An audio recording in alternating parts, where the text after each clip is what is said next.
Hello mga ka-Happy Bakes! Sa video na to, i-share ko lang sa inyo paano ako gumawa ng bento cake for the cutie dog Ruru.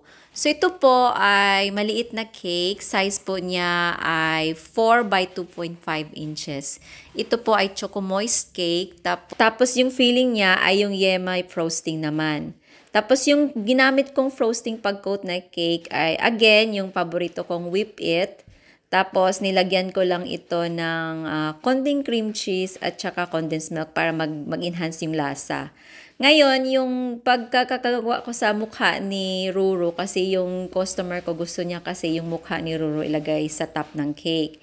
So, gumamit ako dyan ng tip 1 sa Welton.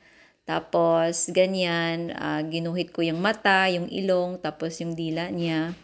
So, ganito yung style ng pagkakagawa.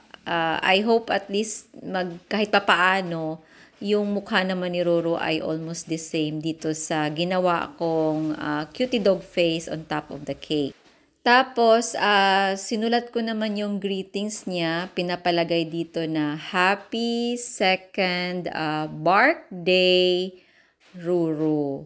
So, ibig sabihin si Ruru ay maliit lang siya na dog. So, it's very cute. Tapos, gumamit pala ako dyan ng piping tip number 1. So, kasi napakaliit yung bento cake. Medyo nahirapan ako dyan sa pagsulat ng calligraphy kasi akala ko wala ng space para doon sa star tip border na ilalagay dyan sa gilid ng cake. So, dito ko sinulat yung pangalan ni Ruru sa baba ng bento cake. So, tapos naman ito, nilagyan ko yung parang print ng paw ng dog. Tapos dito, gumamit ako ng star tip number 20 para naman sa border dyan sa gilid ng cake. Tapos, i-focus natin, ganito yung pagkakagawa ko sa border.